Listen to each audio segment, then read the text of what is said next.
पृथ्वी के ऊपर मौजूद ओजोन परत में अचानक एक विशाल छेद खुल जाता है। -140 डिग्री की बर्फीली ठंडी हवा सफेद सुनामी की तरह पूरी धरती पर टूट पड़ती है। इंसान अगर बाहर सिर्फ 10 सेकंड भी रहे तो तुरंत बर्फ की मूर्ति बन जाए। यहाँ तक कि प्रशांत महासागर में मौजूद विशाल एयरक्राफ्ट कैरियर भी इस तबाही से नहीं बच पाया और कुछ ही पलों में बर्फ के एक बड़े ढेर में बदल गया। यह ध्रुवीय ठंडी लहर जो अचानक शुरू हुई थी, सिर्फ 72 घंटों में पूरी धरती को एक बेजान बर्फीली कब्र में बदल देती है। ये कोई कल्पना नहीं बल्कि 2010 की science fiction thriller film polar storm की कहानी है, जहां इंसानियत अपने सबसे बड़े विनाश का सामना करती है। यह फिल्म बर्फ में जमी हुई मौत और इंसानों की जीने की जद्दोजहद के जरिए हमें जलवायु संकट की भयानक चेतावनी देती है। इंसानों ने प्रकृति के साथ जो खिलवाड़ किया, अब प्रकृति उसी का बदला लेने आ गई थी। और इस अभूतपूर्व संकट के सामने सवाल सिर्फ एक था, आखिर इंसान अब जाएगा कहाँ? कहानी शुरू होती है एक अजीब और असामान्य सूर्य ग्रहण से। किसी ने नहीं सोचा था कि आसमान का यह खूबसूरत नजारा धरती के लिए मौत का पैगाम बन जाएगा। ऑस्ट्रेलिया के ऊपर लगभग 35 किलोमीटर ऊंचाई पर मौजूद समताप मंडल की ओजोन परत में अचानक एक विशाल दरार बन जाती है और उसी छेद से मिडिल लेयर की बेहद ठंडी हवाएं बिना किसी रुकावट के सीधे नीचे समुद्र की तरफ गिरने लगती हैं। उनका तापमान था -140 डिग्री। उसी समय नॉर्थ स्टार नाम का रिसर्च जहाज उसी समुद्री इलाके में काम कर रहा था। जहाज के क्रू ने अचानक तापमान में आए बदलाव को नोटिस किया और जांच के लिए उस असामान्य क्षेत्र की तरफ बढ़ गए। लेकिन उन्हें क्या पता था कि वे मौत के इलाके में कदम रख चुके हैं। जहाज के कर्मचारी कुछ समझ पाते उससे पहले ही बर्फीली हवाओं का एक तेज झोंका पूरे जहाज को घेर लेता है। कुछ ही सेकंड में जहाज की बाहरी सतह मोटी बर्फ से ढक जाती है और अंदर मौजूद लोगों को तेज ठंड महसूस होने लगती है। तभी जहाज के इलेक्ट्रॉनिक सिस्टम एक के बाद एक लो टेम्परेचर अलार्म बजाने लगते हैं। अब सबको समझ आ गया था कि मामला बेहद गंभीर है। घबराकर सब भागने लगे, लेकिन अब बहुत देर हो चुकी थी। पूरे जहाज को ठंडी हवाओं ने पूरी तरह निगल लिया था। जहाज के वेंटिलेशन सिस्टम से बर्फीली हवा लगातार अंदर घुस रही थी। कंट्रोल रूम के सारे उपकरण तेजी से जमने लगे और काम करना बंद कर दिया। एक क्रू मेंबर अपनी आंखों के सामने यह सब देखकर डर से कांप उठा, लेकिन चीखने का मौका भी उसे नहीं मिला। अगले ही पल उसका पूरा शरीर जमकर बर्फ की मूर्ति बन चुका था। चेहरे पर वही आखिरी डर का भाव हमेशा के लिए ठहर गया। लेकिन यह विनाशकारी ठंडी लहर यहीं नहीं रुकी। वह तेजी से पास के द्वीपों की तरफ बढ़ने लगी। एक कुत्ते को जैसे इस अनहोनी का एहसास हो गया था। वह लगातार उस दिशा में भौंकने लगा जहां से ठंडी धुंध तेजी से आ रही थी। तभी एक जवान लड़का बाहर आया और आसमान की तरफ देखने लगा। उसे समझ ही नहीं आया कि यह सफेद धुंध आखिर है क्या। लेकिन अगले ही पल वह बर्फीली लहर बिजली की रफ्तार से उस पर टूट पड़ी और कुछ ही सेकंड में पूरा घर, उसके अंदर मौजूद लोग सब बर्फ की मूर्तियों में बदल चुके थे। कुछ दिनों बाद वह रिसर्च जहाज बिना किसी चालक के इंजन चलते हुए ही किनारे आकर रेत पर टकरा गया। इस घटना ने तुरंत स्थानीय सरकार को हिला दिया। फायर ब्रिगेड और मेडिकल टीम तुरंत मौके पर पहुंची। जांच में पता चला कि जहाज के सभी 14 क्रू मेंबर्स की मौत हो चुकी थी। धरती के भूवैज्ञानिक जैक और उसका सहायक जैसे ही खबर सुनते हैं, वे तुरंत घटना स्थल पर पहुंचते हैं। जैक के लिए यह यकीन करना मुश्किल था कि जिन दोस्तों के साथ वह सिर्फ 3 दिन पहले काम कर रहा था, वे आज इस हालत में मिलेंगे। यह हादसा बेहद रहस्यमय था। आखिर ऐसा क्या हुआ कि सभी की मौत हो गई? फिलहाल किसी के पास कोई जवाब नहीं था। बस इतना पता चला कि उनके शरीरों के टिश्यू बुरी तरह क्षतिग्रस्त थे। लाशों को लैब में ले जाकर जांच की गई। माइक्रोस्कोप के नीचे जो दिखा उसने सबको हिला दिया। मृतकों की कोशिकाओं के अंदर बर्फ के छोटे छोटे क्रिस्टल भरे हुए थे। इसका मतलब साफ था, उन पर अचानक बेहद खतरनाक बर्फीली लहर ने हमला किया था, जिसने पल भर में उनकी जान ले ली। लेकिन सबसे बड़ा सवाल था, समुद्र के बीच तापमान अचानक इतना नीचे कैसे गिर सकता है? यह घटना विज्ञान के सारे नियमों के खिलाफ थी। सच जानने के लिए जैक और उसका सहायक फिर से जहाज पर पहुंचे। वहां उन्होंने देखा कि जहाज का अंदरूनी हिस्सा ऐसा लग रहा था जैसे अभी अभी पानी में डूब कर निकला हो। और सबसे बड़ी समस्या यह थी कि सारे उपकरण पूरी तरह खराब हो चुके थे। लेकिन खुशकिस्मती से जहाज का स्टोरेज हार्ड ड्राइव अभी भी सुरक्षित था। उसमें थोड़ा पानी जरूर घुस चुका था, लेकिन उम्मीद थी कि डेटा बचा हो। वे तुरंत मौसम विभाग के स्टेशन लौटे और हेयर ड्रायर से हार्ड ड्राइव को सुखाया। जैक ने उसे कंप्यूटर से जोड़ा और उसमें मौजूद एक टूटी फूटी वीडियो रिकॉर्डिंग का कुछ हिस्सा रिकवर हो गया। वीडियो के आखिरी हिस्से में साफ दिख रहा था कि उस वक्त मौसम में अचानक और बेहद खतरनाक बदलाव आया था। ज्यादातर डेटा खराब हो चुका था, लेकिन एक फ्रेम में ओजोन परत के छेद की तस्वीर दिखी, जिसने जैक का ध्यान खींच लिया। जैक ने बाकी डेटा को रिकवर करना शुरू कर दिया। उसी दौरान ऑस्ट्रेलिया की नेशनल वेदर एजेंसी ने दक्षिणी तट से लगभग 750 किलोमीटर दूर एक अजीब ठंडी हवा का क्षेत्र रिकॉर्ड किया। यह क्षेत्र करीब 90 किलोमीटर तक फैला हुआ था और काफी समय से मौजूद था। सबसे अजीब बात यह थी कि उसके आसपास का मौसम पूरी तरह साफ और सामान्य था, कहीं कोई खतरे का संकेत नहीं था। इसी वजह से मौसम विभाग के अधिकारियों ने इसे गंभीरता से नहीं लिया। उन्होंने यह जानने की कोशिश भी नहीं की कि आखिर यह ठंडी हवा बनी कैसे। कुछ समय बाद सहायक ने हार्ड ड्राइव का और डेटा रिकवर कर लिया, लेकिन जो सामने आया उसे देखकर सब दंग रह गए। ऐसा लग रहा था जैसे आसमान में सचमुच कोई बड़ा छेद हो गया हो। अगर सच में ओजोन परत टूट चुकी थी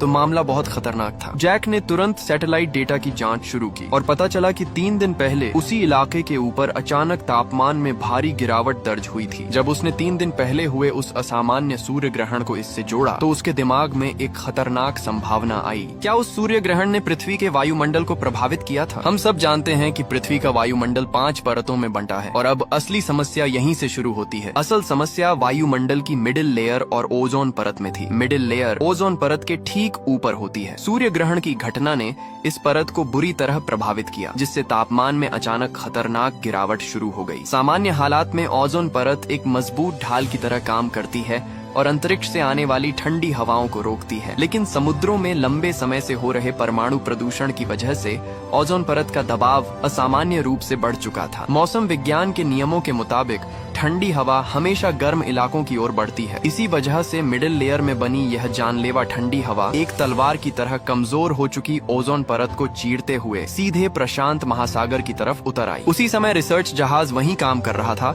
और अचानक इसी बर्फीली हवा की चपेट में आ गया। सब कुछ इतना अचानक हुआ कि क्रू मेंबर्स को संभलने तक का मौका नहीं मिला और यही उस भयानक हादसे की वजह बना। यह सब सुनकर मौसम विभाग का डायरेक्टर गहरी सोच में पड़ गया। उसने जैक से पूछा कि आखिर इस ठंडी हवा की ताकत कितनी भयानक हो सकती है। जैक गंभीर चेहरे के साथ बोला, इसका न्यूनतम तापमान -140 डिग्री तक जा सकता है। समुद्र की सतह तक पहुँचते पहुँचते ये थोड़ा कमजोर जरूर होगा, लेकिन इंसानों के लिए यह फिर भी मौत से कम नहीं होगा। ये कुछ ही सेकंड में किसी को बर्फ की मूर्ति बना सकता है, भागने का मौका तक नहीं देगा। और सबसे खतरनाक बात यह थी कि यह ठंडी लहर बहुत जल्द तटीय इलाकों में पहुंचने वाली थी। जैक ने डायरेक्टर से गुजारिश की कि तुरंत जनता के लिए चेतावनी जारी की जाए ताकि लोग सुरक्षित जगहों पर जा सकें। लेकिन डायरेक्टर को लगा कि यह सब सिर्फ जैक का अनुमान है, अभी तक इसकी कोई पक्की पुष्टि नहीं हुई है। बिना ठोस सबूत के अगर अलर्ट जारी किया गया तो समाज में बेवजह दहशत फैल सकती थी। उसने जैक को आदेश दिया कि वह ठंडी हवा पर लगातार नजर रखे, साथ ही बाकी मौसम विशेषज्ञों की टीम भी इसकी जांच करेगी। अब जैक के पास कोई रास्ता नहीं बचा था। उसने अपने बचपन के दोस्त से मदद मांगी जो इमरजेंसी अलर्ट सेंटर में काम करता था। जैक चाहता था कि वह नियम तोड़कर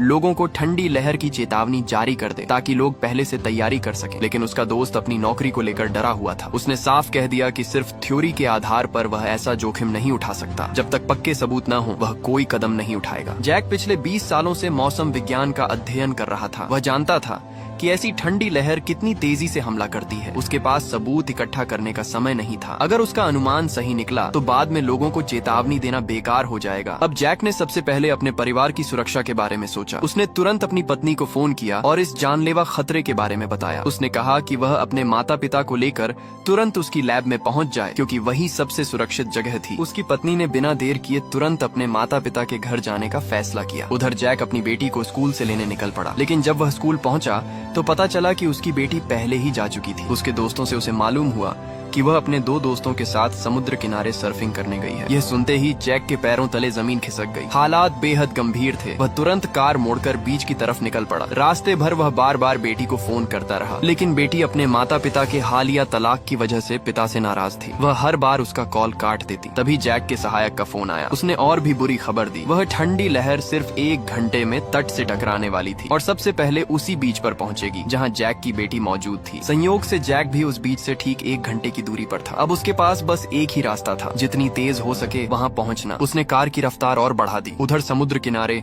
एक लड़का मजे से लहरों पर सर्फिंग कर रहा था। उसे जरा भी अंदाजा नहीं था कि मौत उसकी तरफ बढ़ रही है। तभी जैक की बेटी और उसकी दोस्त ने दूर समुद्र की सतह पर सफेद धुंध का एक अजीब सा गुब्बार देखा जो धीरे धीरे उनकी तरफ बढ़ रहा था। लड़का इसे देखकर खुश हो गया और बोला कि यह नजारा कितना शानदार है। जैक की बेटी ने उत्सुकता में अपना फोन निकाला और तस्वीर लेने लगी ताकि इसे सोशल मीडिया पर शेयर कर सके। लेकिन अचानक उसे महसूस हुआ कि कुछ तो बहुत अजीब है। उसी समय जैक भी बीच पर पहुंच गया। वह कार से कूदकर पागलों की तरह रेत पर दौड़ने लगा। उसने देखा कि -140 डिग्री की वह जानलेवा ठंडी हवा तेजी से उनकी तरफ बढ़ रही थी। जैक चिल्लाया और सबको तुरंत भागने के लिए कहा, लेकिन उसकी बेटी ने उसकी बात अनसुनी कर दी।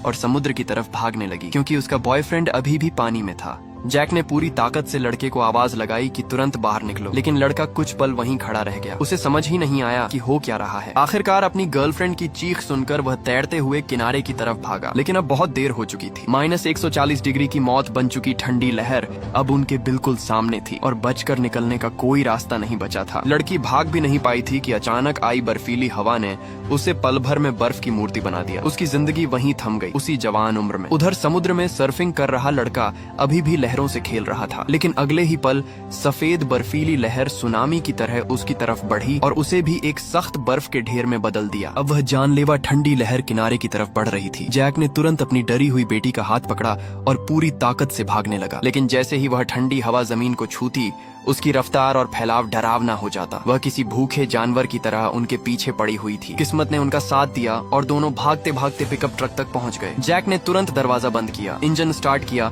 और पूरी रफ्तार से गाड़ी दौड़ा दी। ठंडी लहर का बर्फीला किनारा गाड़ी के पीछे से बस छूकर निकला और वे बाल बाल बच गए, लेकिन इसका मतलब यह नहीं था कि खतरा खत्म हो चुका था। जैक ने तुरंत अपने दोस्त को फोन किया जो अलर्ट विभाग में काम करता था। उसने बताया कि उसकी भविष्यवाणी बिल्कुल सही निकली। -140 डिग्री की ठंडी लहर बीच तक पहुंच चुकी है और 2 छात्रों की मौत हो चुकी है। अब यह सीधे शहर की तरफ बढ़ रही है। यह सुनकर उसका दोस्त घबरा गया, उसके चेहरे का रंग उड़ गया और वह तुरंत अपने अधिकारियों को यह खबर देने भागा। लेकिन वह ठंडी हवा किसी साए की तरह उनका पीछा कर रही थी। उसकी रफ्तार लगभग गाड़ी के बराबर थी। उधर जैक की पत्नी अपने माता पिता को लेकर घर पहुंच चुकी थी। तभी जैक का फिर फोन आया। जैक ने बताया कि हालात उम्मीद से ज्यादा खराब हैं। ठंडी लहर बहुत तेजी से बढ़ रही है और अब लैब तक पहुंचने वाला रास्ता पूरी तरह बंद हो चुका है। अब जैक के पास कोई और विकल्प नहीं था। उसने पत्नी से कहा कि घर में ही रहो, जितने गर्म कपड़े पहन सकती हो पहन लो और किसी भी हालत में बाहर मत निकलना। अब यह कहना मुश्किल था कि वे इस संकट से बच पाएंगे या नहीं। जैक की बेटी अपने दोस्तों की मौत अपनी आंखों से देख चुकी थी। वह कांपती हुई अपने पिता से पूछती है, अब हम कहाँ जाएंगे? जैक ने सिर्फ इतना कहा, मैं तुम्हें बचाऊंगा। ये छोटा सा जवाब, लेकिन एक पिता के प्यार और जिम्मेदारी की ताकत को दिखाने के लिए काफी था। कुछ ही देर में राष्ट्रीय मौसम विभाग को भी पूरी सच्चाई का पता चल गया। अब उन्हें समझ आ चुका था कि हालात बेहद गंभीर हैं। उन्होंने तुरंत देश भर के टीवी चैनलों से संपर्क किया और पूरे देश में इमरजेंसी कोल्ड वेव अलर्ट जारी कर दिया। यह अब तक का सबसे बड़ा मौसम संबंधी चेतावनी संदेश था। मौसम विभाग के डायरेक्टर को भी आखिरकार मानना पड़ा कि जैक सही था। ठंडी लहर की सच्चाई अब साबित हो चुकी थी। तुरंत एक इमरजेंसी मीटिंग बुलाई गई ताकि इस खतरे से निपटने की योजना बनाई जा सके। डायरेक्टर की सचिव ने धीरे से सुझाव दिया कि जैक को भी इस मीटिंग में शामिल कर लेना चाहिए, क्योंकि सबसे पहले उसी ने इस खतरे को पहचाना था। लेकिन डायरेक्टर ने अपने अहंकार में यह बात ठुकरा दी। उसे लगा कि उसके अपने वैज्ञानिक जैक से ज्यादा काबिल हैं और उसे बुलाने की कोई जरूरत नहीं। सचिव यह सुनकर हैरान रह गई। क्या इस वक्त इंसानी जानों से ज्यादा अपनी इज्जत जरूरी थी? उधर टीवी चैनलों पर लगातार इमरजेंसी अलर्ट चलने लगे। लोगों से कहा गया कि तुरंत घर जाएं और ठंड से बचने के इंतजाम करें। बार और क्लबों में बैठे लोग यह खबर सुनते ही घबरा गए और तुरंत घरों की तरफ भागने लगे। कोई भी बाहर जमकर मरना नहीं चाहता था। स्कूलों से तुरंत बच्चों को घर भेज दिया गया। हर बच्चा अपने परिवार के पास लौटने लगा। पूरा शहर दहशत में डूब गया। लोग सुपरमार्केट्स में टूट पड़े और जरूरी सामान खरीदने लगे। कुछ ही मिनटों में दुकानें खाली हो गईं। गर्म कपड़े, कंबल, हीटर, हर चीज सोने की तरह कीमती हो गई। यहाँ तक कि पुराने और बेकार पड़े सामान भी लोग खरीद कर ले गए। सड़क पर घूम रहे लोग अचानक चीखते हुए अपने घरों की तरफ भागने लगे। कोई भी बर्फ की मूर्ति नहीं बनना चाहता था। हर घर में लोग लकड़ी के तख्तों से खिड़कियां बंद करने लगे और खुद को घरों के अंदर बंद कर लिया। लेकिन तभी शहर के अलार्म सायरन जोर जोर से बजने लगे। ठंडी लहर उम्मीद से कहीं ज्यादा तेज थी। कुछ ही देर में उसने तटीय इलाकों को अपनी चपेट में ले लिया। जो लोग समय पर नहीं निकल पाए वे घबराकर इधर उधर भागने लगे, लेकिन छिपने की कोई जगह नहीं थी। जैसे ही ठंडी हवा ने शहर को छुआ, ऊंची ऊंची इमारतें पलक झपकते ही बर्फ में जम गईं और कुछ ही पलों बाद वे टूटकर जमीन पर गिरने लगीं, जिससे भयानक विस्फोट हुए। यह दृश्य साफ दिखा रहा था कि प्रकृति के गुस्से के सामने इंसान कितना कमजोर है। ठंडी लहर की रफ्तार लोगों की कल्पना से कहीं ज्यादा तेज थी। कई लोग जो अभी अभी बाजार से सामान खरीद कर निकले थे, घर तक पहुंच भी नहीं पाए थे कि मौत जैसी ठंडी हवा उनके पीछे पहुंच गई। लोग सड़क किनारे दुकानों के शीशे पीट पीट कर अंदर आने की गुहार लगाने लगे, लेकिन दुकान की मालकिन डर गई। अगर वह दरवाजा खोलती तो ठंडी हवा अंदर घुस सकती थी, इसलिए वह मजबूरी में दरवाजा बंद रखती रही और बाहर खड़े लोगों को अपनी आंखों के सामने जमते हुए देखती रही। ये बर्फीली आपदा सिर्फ लोगों की जान नहीं ले रही थी, बल्कि हमारी तैयारियों की कमजोरियां भी उजागर कर रही थी। देर से मिली चेतावनी, अधिकारियों का घमंड और आम लोगों की लापरवाही, यही सब इस त्रासदी को और भयानक बना रहे थे। जब असली आपदा सामने आती है तब सवाल यही होता है, क्या हम सच में तैयार हैं? शायद ये सवाल खुद उस ठंडी लहर से भी ज्यादा खतरनाक था। आखिर में दुकान की मालकिन ने खुद को शांत करने खाने के लिए शराब का एक घूंट लिया, लेकिन तभी ठंडी हवा दरवाजे की छोटी सी दरार से अंदर घुस आई। इससे साफ था कि घर के अंदर रहना भी पूरी तरह सुरक्षित नहीं था, लेकिन बाहर रहना तो सीधी मौत थी। कुछ ही पलों में वह भी उस बर्फीली लहर का शिकार बन गई। एक माँ जो अपने बच्चे के साथ थी, इस सच्चाई को मानने को तैयार नहीं थी। उसने सुरक्षित बेसमेंट में छिपने के बजाय कार से भागने का फैसला किया, लेकिन जैसे ही उन्होंने सामान गाड़ी में रखा, ठंडी हवा वहां पहुंच गई और उनका अंत भी उतना ही दर्दनाक हुआ। उधर जैक की पत्नी अपने माता पिता के साथ घर में छिपी हुई थी। उन्होंने जितने भी कंबल और कपड़े मिले दरवाजों और खिड़कियों पर लगा दिए ताकि ठंड अंदर न आ सके। इस दौरान उसे जैक के साथ बिताए पुराने पल याद आने लगे। उसके मन की सारी नाराजगी धीरे धीरे खत्म हो गई। अब बस अपने पति और परिवार की सलामती की चिंता थी। उधर जैक अपनी बेटी को लेकर लगातार भाग रहा था। पीछे मौत बनकर वह ठंडी लहर उनका पीछा कर रही थी, जैसे कोई शिकारी अपने शिकार के पीछे लगा हो, लेकिन किस्मत से वे अभी तक जिंदा थे। आखिरकार जैक अपनी बेटी को लेकर मौसम केंद्र पहुंच गया। जैसे ही वे अंदर दाखिल हुए, बाहर की जानलेवा बर्फीली हवा तेज गर्जना के साथ पूरे इलाके में फैल गई और पूरे लैब को जमा देने वाली ठंड ने घेर लिया। खुशकिस्मती से मौसम केंद्र की लैब जमीन के करीब 10 मीटर नीचे बनी हुई थी, इसलिए वह इस ठंडी लहर का सामना कर सकती थी। फिलहाल वहां रहना सुरक्षित था। जैक ने तुरंत अपनी पत्नी को फोन मिलाया ताकि वह उसके और उसके माता पिता की हालत जान सके। उसने उन्हें सख्त हिदायत दी कि चाहे बाहर कुछ भी हो जाए, किसी भी हालत में घर से बाहर मत निकलना, क्योंकि उनके घर में छिपने के लिए कोई बेसमेंट भी नहीं था। लेकिन घर के अंदर हीटर और गर्माहट की वजह से वे फिलहाल सुरक्षित थे। बाहर चाहे बर्फीली मौत मंडरा रही थी, मगर घर के भीतर अभी सब ठीक था। इसी बीच अचानक फोन का सिग्नल कट गया। फोन कटते ही घर के बाहर किसी लड़की की मदद के लिए चीख सुनाई दी। जैक की पत्नी का दिल पसीज गया। उसने सोचा आखिर एक इंसान की जान का सवाल है, इसलिए उसने दरवाजा खोलकर उसे अंदर आने दिया। लेकिन वह लड़की गंभीर अस्थमा की मरीज थी और उसके शरीर पर ठंड की वजह से बुरी चोटें थीं। इस भयानक मौसम और कमजोर हालत ने उसकी परेशानी और बढ़ा दी। इस आपदा के बीच वे उसकी कोई मदद नहीं कर सके और कुछ ही देर में उस लड़की ने दम तोड़ दिया। यह अचानक आई तबाही साफ दिखा रही थी कि जब इंसान किसी चरम संकट का सामना करता है तो कितना बेबस हो जाता है। कोई घबराकर सामान जमा कर रहा था, कोई खतरे को हल्के में ले रहा था और कोई भागने की कोशिश में गलत फैसले कर रहा था। लेकिन जब प्रकृति अपनी पूरी ताकत के साथ हमला करती है, तब इंसानों की सारी तैयारियां कितनी कमजोर पड़ जाती हैं, ये साफ दिखाई देता है। इस बर्फीली तबाही ने सिर्फ शहरों को नहीं जमाया, बल्कि लोगों के मन में बसी सुरक्षा की भावना को भी तोड़ दिया। अब जैक लैब में बैठकर कंप्यूटर से हालात की निगरानी कर रहा था। जांच में उसने पाया कि ओजोन परत का छेद अभी भी खुला हुआ था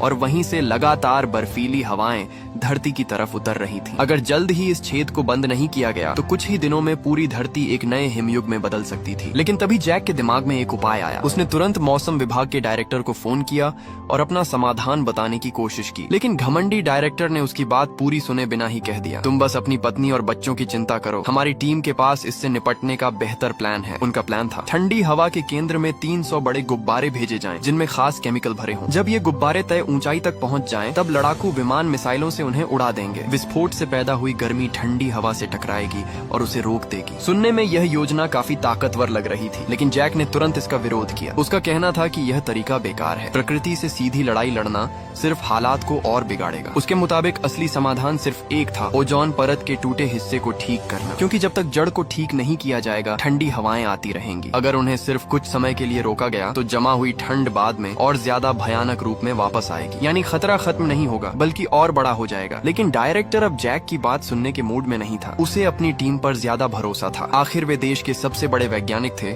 और यह योजना सबने मिलकर बनाई थी। उसे यकीन था कि इसमें कोई गलती नहीं हो सकती। यह हालात बिल्कुल वैसे ही थे जैसे असल जिंदगी में संकट आने पर इंसान के सामने दो रास्ते होते हैं। एक, जल्दी से ऊपर समाधान ढूंढ लो। दूसरा, समय लेकर जड़ तक पहुंचो और असली समस्या खत्म करो। डायरेक्टर का तरीका तेज जरूर था, लेकिन खतरनाक भी, जबकि जैक का रास्ता मुश्किल और धीमा था, मगर स्थायी समाधान की ओर जाता था। लेकिन सच्चाई यही है कि ज्यादातर लोग जल्दी वाले रास्ते को चुनते हैं। हम अक्सर सामने लगी आग बुझाने में लगे रहते हैं, लेकिन यह नहीं सोचते कि आग लगी कैसे। जैक इस वक्त खुद को पूरी तरह बेबस महसूस कर रहा था। वह सिर्फ अपनी सहायक को लगातार ठंडी हवा की निगरानी करने के लिए कह सकता था। उधर डायरेक्टर ने सेना से संपर्क कर लिया और अपनी योजना को लागू करने की तैयारी शुरू कर दी। इरादा साफ था, गुब्बारों और विस्फोटों के जरिए इस ठंडी लहर को कृत्रिम तरीके से रोकना। लेकिन प्रकृति इंसानों की योजनाओं से नहीं चलती। योजना पूरी तरह लागू भी नहीं हुई थी कि जैक की सहायक ने कंप्यूटर पर कुछ डरावना देखा। ठंडी हवा की रफ्तार अचानक फिर बढ़ गई थी और वह दूसरी हवा की एक शक्तिशाली धारा से टकरा गई थी। इस टक्कर के बाद प्रशांत महासागर के ऊपर उसका रास्ता बदल गया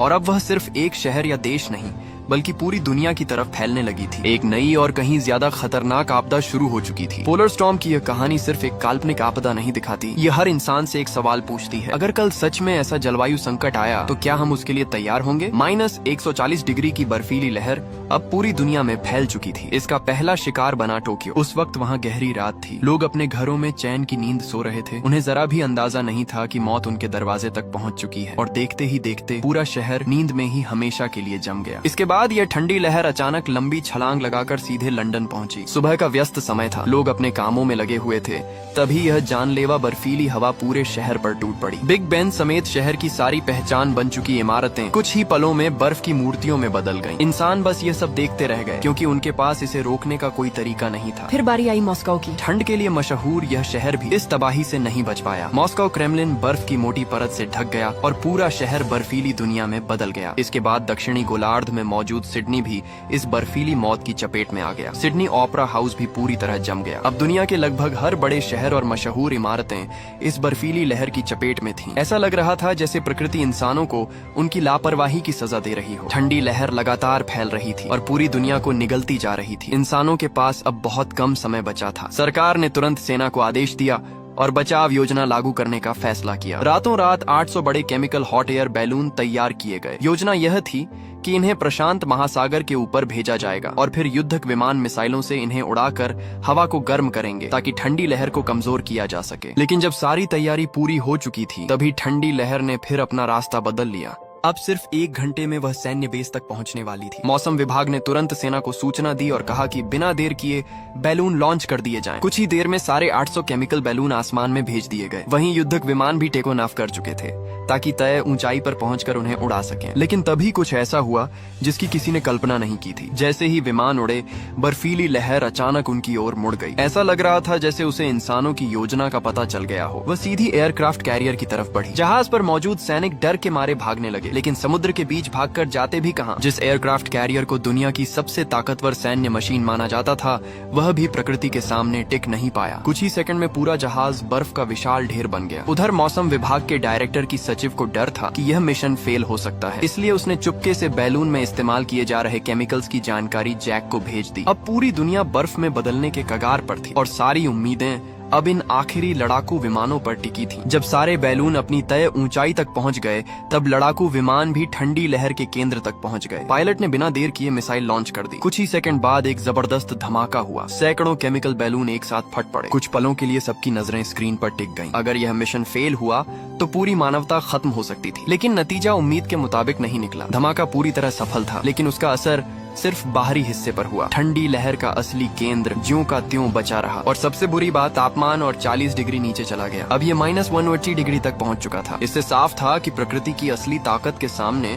इंसानों की चालाकियां बेकार थी। सभी के चेहरों पर डर और निराशा साफ दिखाई दे रही थी। किसी को समझ नहीं आ रहा था कि अब क्या किया जाए। आखिरकार सरकार ने लोगों के सामने यह मान लिया कि उनका मिशन असफल हो चुका है। उन्होंने साफ कह दिया कि अब उनके पास कोई समाधान नहीं बचा। अब सिर्फ यही कहा जा सकता था, जो होगा किस्मत पर छोड़ दो। पूरी दुनिया में मौत का डर फैल चुका था। हवा तक जैसे डर से भारी हो गई थी। लेकिन जैक ये सब सुनकर समझ गया कि हार मानना मतलब मौत का इंतजार करना है। अब उसे खुद ही कुछ करना होगा। -180 डिग्री की ठंड में दुनिया के एयरक्राफ्ट कैरियर बेकार हो चुके थे। मशहूर इमारतें लगातार बर्फ में बदल रही थीं। यहाँ तक कि गोल्डन गेट ब्रिज जैसा मजबूत पुल भी इस बर्फीले हमले को झेल नहीं पाया। अब वैज्ञानिकों के हिसाब से सिर्फ 24 घंटे बचे थे। उसके बाद पूरी दुनिया एक स्थायी हिमयुग में बदल सकती थी। सरकार के पास अब कोई विकल्प नहीं बचा था। आखिरकार उन्होंने अपना अहंकार छोड़कर जैक से उसका पुराना प्लान पूछा। जैक ने भी पिछली बातों का कोई हिसाब नहीं रखा और तुरंत अपना असली समाधान बता दिया। उसने कहा, एक रॉकेट में हाई एक्सप्लोसिव फ्यूल भरकर उसे सीधे ओजोन परत के छेद के ऊपर भेजना होगा। वहाँ विस्फोट होने पर एक शक्तिशाली बिजली जैसी श्रृंखला प्रतिक्रिया पैदा होगी,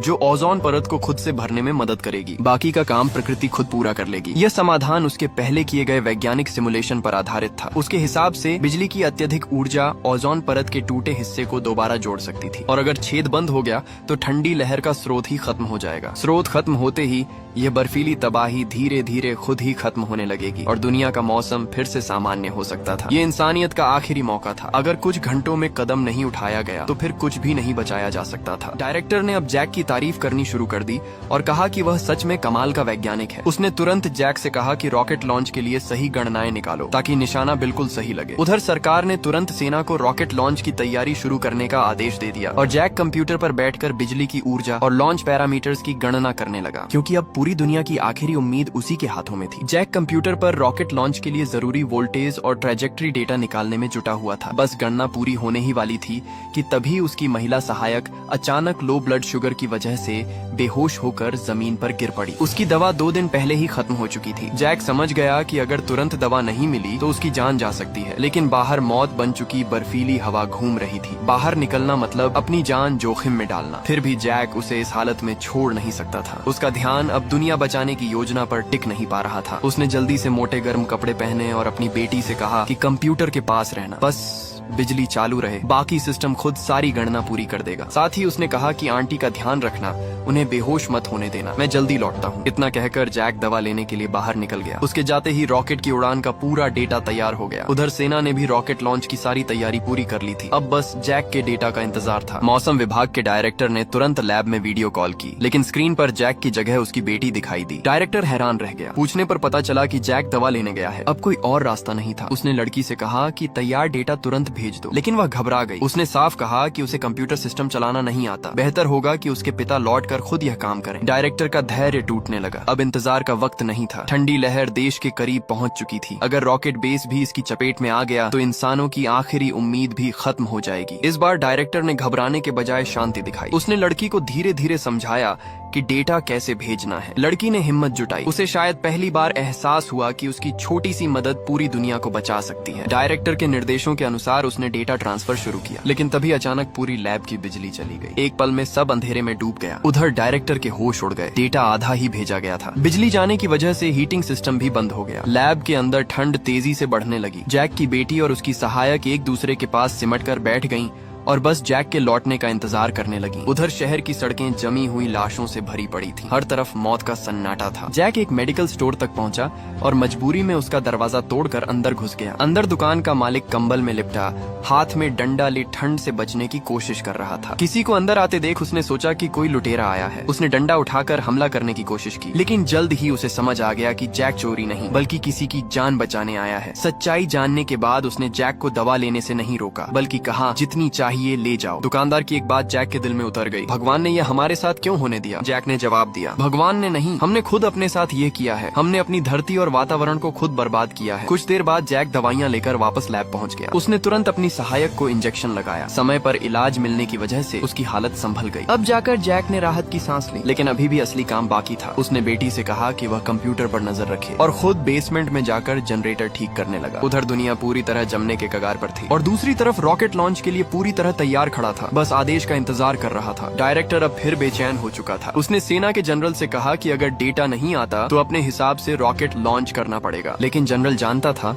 कि गलत लॉन्च का मतलब पूरी दुनिया की आखिरी उम्मीद खत्म होना होगा। उसने साफ कहा, अगर आधे घंटे में सही डेटा नहीं मिला तो ठंडी लहर लॉन्च बेस तक पहुंच जाएगी और फिर सब खत्म हो जाएगा। अब पूरी दुनिया मौत के मुहाने पर खड़ी थी। ठंडी लहर लगातार पूरी धरती को निगल रही थी। इंसानों के पास अब आखिरी कुछ घंटे ही बचे थे। उसी समय जैक ने पूरी ताकत लगाकर जनरेटर ठीक कर दिया। कुछ ही सेकंड में लैब की बिजली वापस आ गई। हीटिंग सिस्टम दोबारा चालू हो गया और लैब में बैठे दोनों को थोड़ी राहत मिली। जैक ने तुरंत कंप्यूटर चालू किया। खुशकिस्मती से बिजली कटने के बावजूद डेटा सुरक्षित था। सिस्टम ने उसे ऑटोमेटिक बैकअप में बचा लिया था। जैक ने राहत की सांस ली और तुरंत पूरा डेटा डायरेक्टर को भेज दिया। डायरेक्टर ने बिना देर किए उसे सेना के कंट्रोल सेंटर में पहुंचा दिया और अगले ही पल 3 शक्तिशाली रॉकेट लॉन्च किए गए। वे सीधे ओजोन परत के उस विशाल छेद की तरफ बढ़ रहे थे। करीब आधे घंटे में वे अपने लक्ष्य तक पहुंचने वाले थे। कंट्रोल रूम में मौजूद हर इंसान सांस रोके स्क्रीन को देख रहा था। रॉकेट तेजी से वायुमंडल को पार करके अंतरिक्ष में पहुंचे और तय रास्ते पर आगे बढ़ने लगे। काउंटडाउन शुरू हो चुका था। 15 सेकंड, 10 सेकंड, 5 सेकंड और फिर धमाका, रॉकेट बिल्कुल सही जगह पर फटे। जैसा जैक ने अपने सिमुलेशन में देखा था ठीक वैसा ही हुआ। ओजोन परत के टूटे हिस्से पर तेज बिजली की श्रृंखला बनने लगी, भयंकर ऊर्जा पैदा हुई और फिर वह असंभव लगने वाला चमत्कार हुआ। ओजोन परत का विशाल छेद धीरे धीरे खुद भरने लगा। सबकी नजरें स्क्रीन पर जमी हुई थीं। कुछ देर बाद सैटेलाइट डेटा ने दिखाया कि नुकसान का 80% हिस्सा ठीक हो चुका है। अब ठंडी लहर का स्रोत खत्म हो चुका था। दुनिया भर में फैली बर्फीली हवाएं धीरे धीरे कमजोर पड़ने लगीं और फिर गायब होने लगी। आखिरकार इंसानियत इस भयानक परीक्षा से बच गई। कंट्रोल रूम में मौजूद हर इंसान खुशी से चिल्ला उठा। कुछ समय बाद ठंडी लहर पूरी तरह खत्म हो गई और फिर उम्मीद की किरण बनकर सूरज दोबारा आसमान में निकला। धीरे धीरे पूरी दुनिया की बर्फ पिघलने लगी। जैक अपनी बेटी के साथ घर लौटा। वहाँ उसने अपनी पत्नी और उसके माता पिता को सुरक्षित पाया। उन्हें सही सलामत देखकर जैक की आंखें भर आईं और उसने अपनी पत्नी को कसकर गले लगा ली।